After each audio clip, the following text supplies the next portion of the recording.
courant, la maïté, l'électricité. Ok, on va tata. Azo réfléchir dans la lobby, la moukala roliani. De kata bango réfléchir. Lelo, on a dirigeant Congo lelo baza plus na culte de la personne. Baza plus la considération la bango moko mais population, bazo pesa bango mikié pour population la difficulté bossa la réalité n'est comme ça, ça les la banque qui gagne. Na problème à déstabilisation de l'institution. On a ça la hypothèse. So balongo li monsieur Bati à Sénat lelo et que perturber contenir l'élection entraîner sur la glissement. Si vous voulez ça la ligne, intérêt personnel, tu tiens de côté, intérêt général. Intérêt général, les actes solidifier l'institution, de maintenir les forces en présence. Il ne faut pas oublier que M. Jean-Marc Kabou nous paye à autre qu'il n'y a pas. Donc, les Congolais, ils sont fanatiques à politiciens. Ils sont fanatiques à idée, peut-être inspiré, mais au combattre na Jalelo. Politiciens sont au t-shirt, ils sont bien, mais tous les politiciens, est-ce que les politiciens la kisanga ndeni ngape na koso ma t-shirt bongo neto hotel misa Congo na biso ba jeune na Congo nyonso tout ko kima politique te ko lingo tala ka émission polémique te tala ka émission politique sala recherche zoara information pour ko lisa cerveau na pour lobby yo pour ko changer mboka na parce que chaque action compte ata muto. Salut Elenga Congo TV, salut babonné na biso ya Team TV pe na globalité Moscou pas trésor Kachina maître SPP Abuka. Merci à vous surtout dans la chaîne Nabiso, parce que vous avez merci. Bonjour, bonsoir, ça dépend de Nabiso, merci. Les amis, nous te disent qu'on a bien politique, pétale sociale. Moi, c'est pris parce que tout le monde sa façon de travailler. Il va nous mettre juste la gêne. On a travaillé la gêne au niveau de Poto pour qu'on ait une idée la proposition na bango parce que to comme na temps on politique à Congo on dirait qu'on vieillir bato mito on ça penda sous bien intérêt ande ma bête faut jeune ba kota penda na politique ce biso tout ça l'effort en tête biso tout ça va pandisa et ça moi passe faut tout ça effort par na biso pour l'obité ba na biso tout na biso bo ça rani pour na Congo bo songa rani pour na Congo donc c'est ça. On est ensemble, merci na Batunyo Soaza, Orlando Biso, Patrick Massidi, Nata, Bamundele, merci na Batunyo surtout. Na mbeli nomoko, ya mwana mboka Agoza Zungu, Oyo, vous on est partout, déjà on est partout, par-ci par-là. Et ça déjà bien, ils ont raisonné bien, ils ont réfléchi qui toque. Oh, Biso nous tous de commencer fort, il y a qu'on pousser parce que tout le monde qui non, ils ont réfléchi vraiment. Donc on est par-ci par-là, tout ça l'effort ok. Vous me découvrir en émission avec Tédis, quand on est en émission politique. Vous pouvez faire confiance quand on est au moins en émission Babé Massombo, Babo Ketchou, Papi Vodka, ne baleka ben na plateau pourquoi pas vous pouvez faire des chances pour me karoyoka moi mboka na bité soko fungula biso Jonathan Nathan oko fungula biso toza Magoza Zungu bonne santé. Merci beaucoup Tédis, santé à l'ango calme donc l'angolu to vivre. Magoza Zungu c'est la première fois na Yambao, c'est la première fois na Yambao na chaîne Nabiso. Est-ce que vous pouvez ça biso moi osa biso opesa biso Magoza Zungu azanani? Magoza Zungu azolinga sala nini? Magoza Zungu fitiri neza nini? Azokanisa nini? Ozoe pena gros plan apesa biso ata 1 minute après ofungoli biso. Magoza bon nga simple Magoza Zungu na mwana Congo na botami na Kinshasa na koli entre Poto donc Bruxelles Paris Suisse na tangi donc na économie na sali pe droit na sala comptabilité donc na la pluridisciplinaire dans la discipline belé mais par rapport à l'élo vision dans les qui na lela donc analyse politique à Congo dans la politique à Congo pour ce qu'on dit politique dans la Congo politique et côté la vie non donc vision la biso to banda travail depuis 2009 donc travail on a retour toi inciter ba Congolais nyonso so bazonga na Congo pas me ko investir ba me ko tala mboka la bango ba sala ba projet belé pour to chama boko pour to matisa moi mboka la biso malgré ba difficulté to la na Congo to banda projet en 2009 le to comme 2022 to kende sti 2028 son nzamba sungi objectif na biso za pena que to former ba jeunes congolais ba s'intéresser la politique pour to impacter to zo décision to rajeunir classe politique à Congo objectif na biso on la mais pour l'instant aussi dossier déjà en place fondation Zungu pour l'enrager au niveau de la société la sociale de Congo Walelo. Merci Magoza, merci Magoza. Na moi le en fondation et Fumanika et Bandika. Fondation Zungu Bandaki donc la kenela janvier 2021 pour analyser terrain au tal a besoin ni population za lango. Après, nous avons acquis dans le mois de mars, dans le mois d'août. Dans le mois d'août, nous avons lancé 3 actions. Donc, nous avons orphelinat, nous avons foula, nous avons talabana, nous avons l'examen, nous avons la bango. Nous avons basakaloso, nous avons masanga, nous avons rebelle, nous discuter la bango. Deuxième action, c'est une école, nous avons place dans la foula, la nouvelle ligo. Donc, nous avons la réalité congolais, une classe, ils ont cours, ils ont payé la classe là. Et là, comment ça n'a pas si mis les cours à SM, éducation civique et morale. Pondération, on est comme dit. Donc, pondération est très faible. Alors, les cours à l'époque, Nabiso, et ben, nous avons la valeur de la République. Mais cours à la négligence, on peut ça n'a pas si macassi, mais bon, toujours, on a pas trouvé partenariat privé-public dans l'État pour qu'on matisse à SM, pour qu'on change la moralité, la mentalité de la Congo. Dernière action, c'est ma maman maraîchère. Donc, nous avons un fonds de commerce pour mettre mon business d'abord. Politique à Congo, il y a un côté, on a sur place. Sur place, c'est la BD. Sur place, on a mis un terrain. Pour la terrain, comprendre la réalité. On a un neni pour vivre. On a un salle de débat, on a un politicien à Congo. On a tout prêt à l'IPA, il est prêt à l'IPA. On a la diaspora, mais il est prêt à l'IPA. 300 francs congolais, tout là 500 francs congolais. Il y a une il faut avoir la réalité à peuple pour gérer le peuple. C'est l'autre rôle dirigeant à Congo, parce qu'on a respect à peuple à Congo. Les dirigeants à Congo, les lots basent plus na culte de la personne. Basent plus la considération de la population, basent plus ça bango mikié pour population la difficulté bosse la réalité n'est comme ça à ça les la banque qui jalelo. Qui jalelo, il y a moins de photos toi na moi qui jalelo na. Est-ce que to rôle balelo eza peuple oyo bango baza se place bazo ba ki bazo souffrir. Pe ba ba faire souffrir bango eza ka politicien là. Mais le loka bango bazo komisa ba politicien là. Le loka bango mo so ba koti na terrain auto ba na terrain bazo komisa. To mona mokolo moko te peuple wana a marché pour na lipemati makale mati dollar mati korezate maizate okolo la musana au peuple wana kokolo bandeti na peuple wana ni.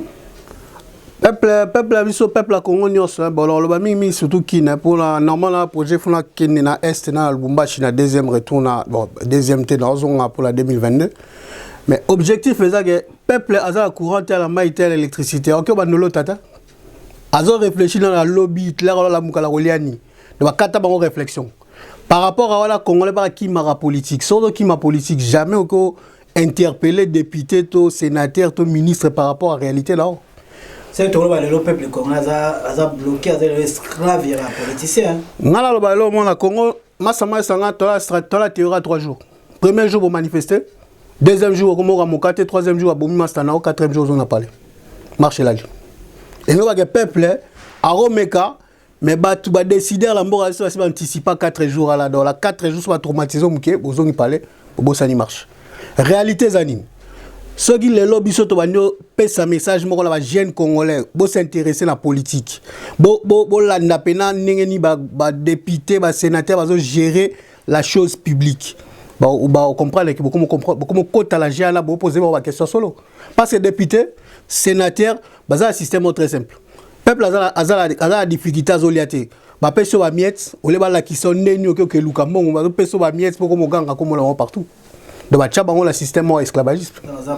Pas bloqué. Parce qu'on peut tout ministre peuple là. On a gros enjeux boyé. À part on est nous aux enjeux on a peuple au azolanda surtout bazana kin. Pour la apport la bisola, ils ont simple. On observe la population congolaise générale Kinshasa raté Congo Mobimba. Na mon là déjà entre est et na kin, ils ont des mentalités différentes. Est et na kin. Ah, ils ont des mentalités différentes. Bata c'est pas moi kasaka, ça va débrouillement mké. Kinoa comme minimi la divertissement. Donc on va bien kinoiserie. Sobotali na nenga diaspora, kinoa la bato uta est ba même moral te la diaspora. Bata ki ba kino belé ba komaka la bazo memakin na poto. Aviso vivre la poto ndira zo vivre la kin. Alors que bato uta moi en province là ba komaka moi débrouillardise ba luka moi mo a créer le mo poison à la mboka fandi sali solo. Par rapport à l'elonga la lobake poto éveiller conscience à ba jeune na biso. Photo to mema culture échange de dialogue. Léon a Congo to la intolérance. Ceux qui ont la tielo romo te dit ça na haine malama no finga alors qu'il y a bike ceux qui to fandi. Nanda kuna ba famille toko za d'accord te 5 enfants ba d'accord te mais débat que ça les m'appelle na souka au CPLité mais par rapport à famille car à famille ku faraté donc bo tcheka la c'est bo trouver compromis va faire ça ensemble. Faut intéresser bango la question politique. Faut lancer ba débat la jeune penanga na projet mort la kin ba jeune la fondation de ciblé ba moins de 16 ans. Okay. Parce que na observé congolais les soit na plus de 18 ans.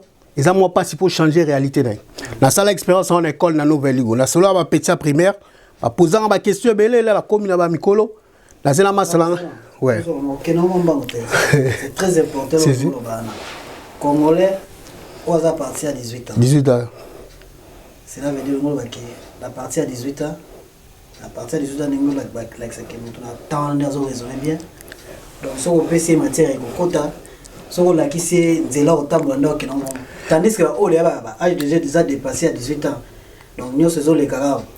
En fait faut biso le sala pena observation à société congolaise on a deux problèmes ba moins de 16 ans surtout pesi bango réalité mususu par rapport à vision biso to zalango faut travailler sur nos parents parce que les parents peuvent jouer rôle mo la parler biso ko pesa bango matière na libana mais so akena na ku ba parents bazape la suivi au biso do pesa te et ko clasher mais mutala plus de 18 ans à ça comment la réalité na ayebi toi la nyosologue congolais baratou ata ebi taebi ngala mona la kin côté pour la kene boyandeni a na ebi alors ebi to kene soit gauche soit droite au bungi mais maintenant pour la ngolo baké ba o ya plus de 18 ans to bosani bango te to former bango mais to éduquer bano bala moins de 16 ans parce que aux moins de 16 ans la plus de chances à recevoir matière par rapport à mukolo là la kena l'école là to komika la bano bala secondaire to poser question réponse film na camarade nga fait amika atuna film ou question fin et to banga mino poani bino wa nani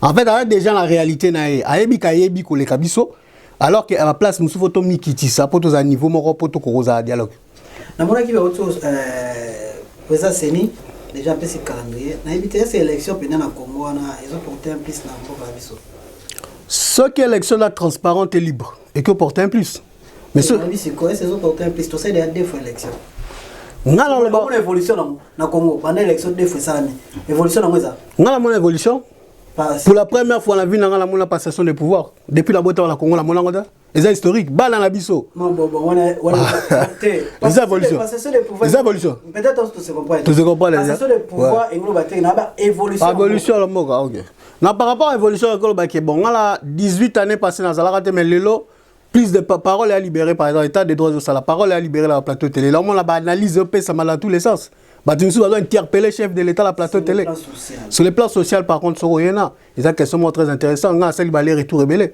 sur le plan social conditions ba congolais s'améliorer bah après au matara on a kendaki de janvier ti ba octobre 2021 janvier première observation na zongi prix on a coûté na janvier là la zongi sous na août ça sous même prix c'est qu'ils ont matara conditions s'améliorer volontaire au ça les alliés mais toujours les collaborateurs ne font pas les choses nécessaires.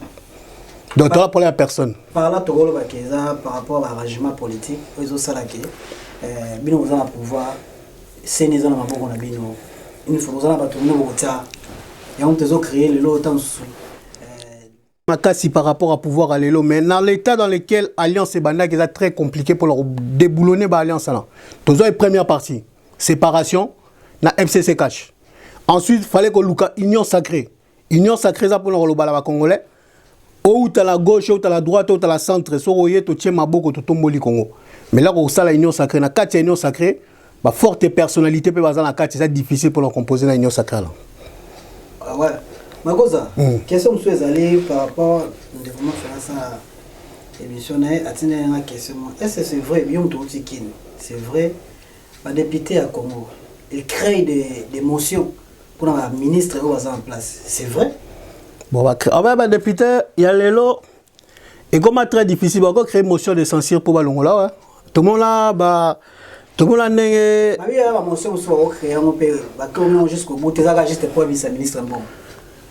Bah, ben, en gros, les conflits d'intérêts interpersonnels. Ok. Sonnet, nous avons moins de pression par rapport à la situation dans la place, nous avons le Parlement, donc créer une motion pour la tchala renforcer. En fait, il y a un rapport de force. Il y a une oppression. Tout le monde là, tout le monde a pression et salama net il est l'autocolore monsieur le président du Sénat monsieur Bahati qui apparemment il y a une conspiration pour déstabiliser l'institution au Sénat Donc ça toujours, il y a eu des actions avant. Par exemple, vote pour enlever l'immunité de M. Matata Ponyo, par exemple, au niveau du Sénat. Et ça dit vote moral, main libre, vote caché. Toutes ces tendances-là peuvent emmener ensuite que Batoumissou peut déstabiliser. Mais ça fait partie de la politique. Il faut être maintenant fort dans la stratégie pour déstabiliser.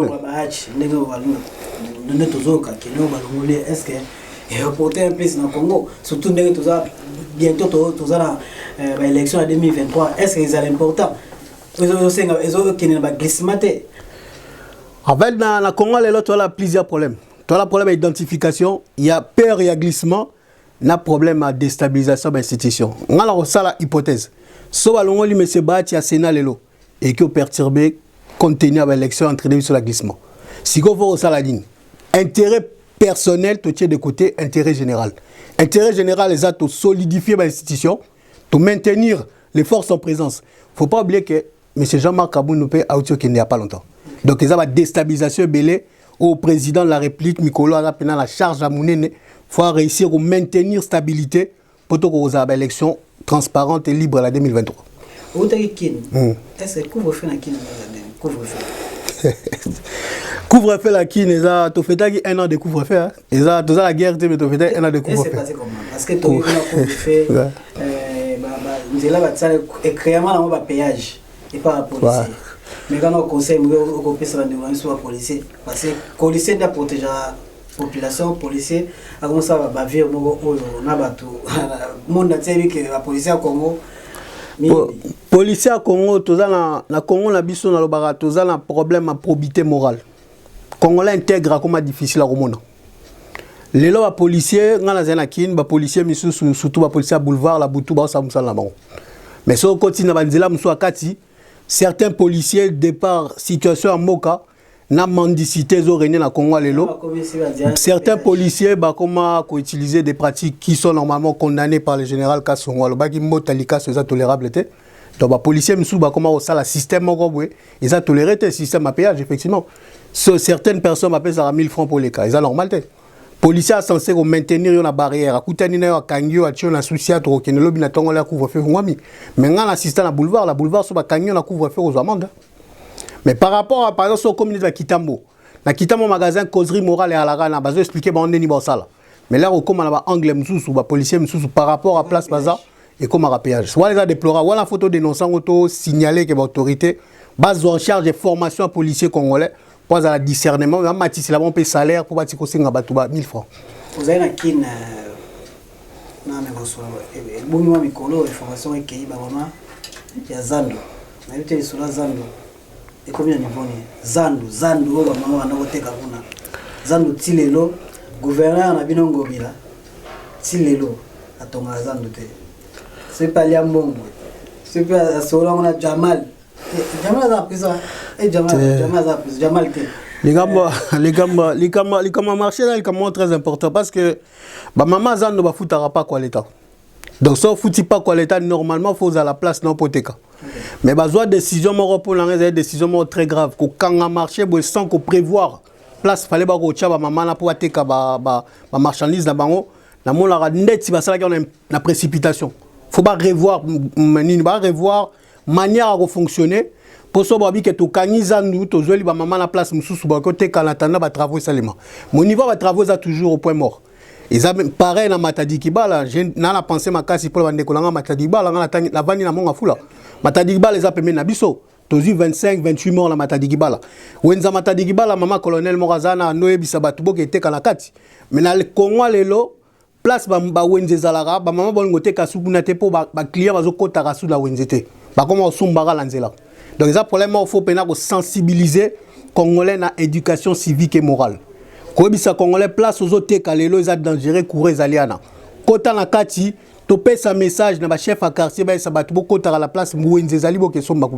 Mais par rapport à où ils sont pas Matadikibala, il va poser qui peut Pierre.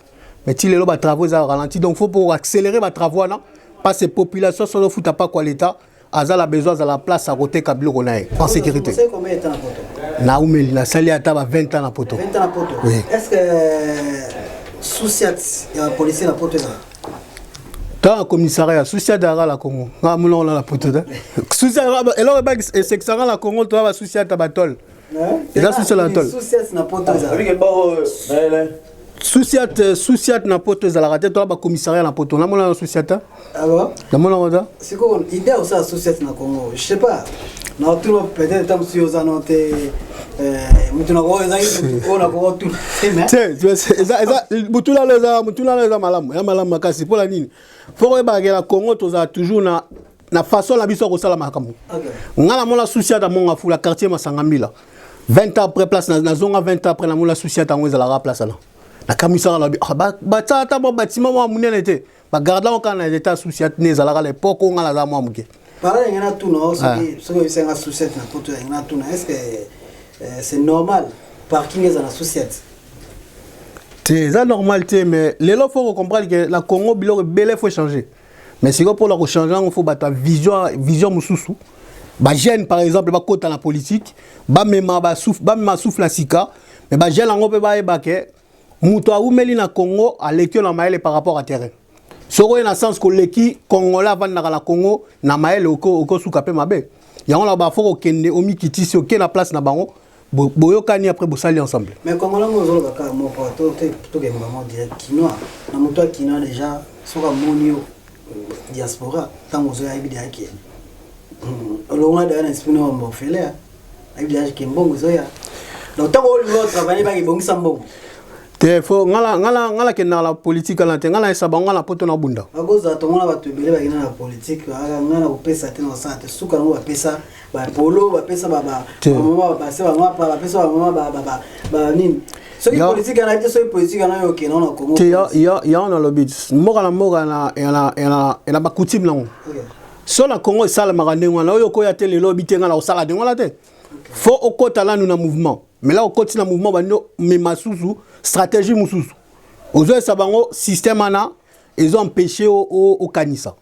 au comme fanatique à muto pe so t-shirt oui que système ana est difficile pour le Congo c'est difficile mais faut ça la ba jeune ça exemple ba dola na ngai to ça là moi encore to ça propagande moi Jakindala fait dans la secteur parce que courage na boloko ya Jakindala séance ko ça bena succès ouais tokena na politique au beto ozo sola Jakindala taika nga Jakindala na fin élection zokate voilà te mais yango la bit mora la mo konzi lango soko la politique là et que au tiepla au se présenter à l'élection la place moko mutu mo a déjà installé au polat et ça système à Congo faut par exemple nga la botama la mbinza la kola mbinza monga fula na OK na capela tête la yola se présenter à yolo ata yola na succès nao faut pas place aux qui se présenter ba yeba ke no kola kikuna faut ata mama te karalipa ngala monga fula mama mo ateka makala benganga singa mona langa no sal na no te kilomika te lo mam ke nazo reconnaître te mais oncle ça oyebi mama la te abetelinga histoire émotion zongi donc temps monga floza candidat lukunga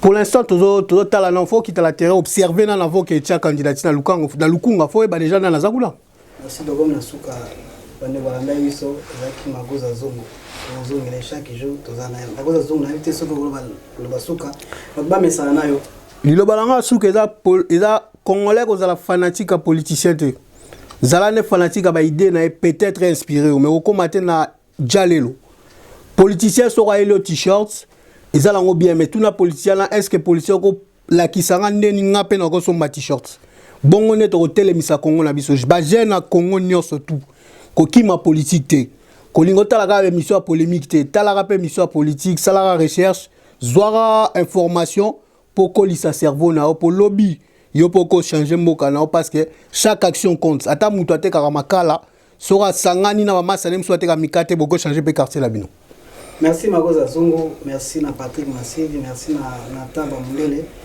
j'espère que vous conseil à Magoza Zongo ngapena pesa conseil na ngamuke toza ba congolais toza ba kino toza ba chaîne si lelo biso so to ko la mukate za moi passe Congo za biso o toza ga mboka mopaya lui on a posé aux onga bamboka wana donc tout ça censé ya koya kopesa batu tu bazolanda biso aloba malunga aloba pe we ya bwanya pona e songa batu nyonso tu donc biso tozana to continuer toujours kopesa bino aloba bien ezaki ya bino te 10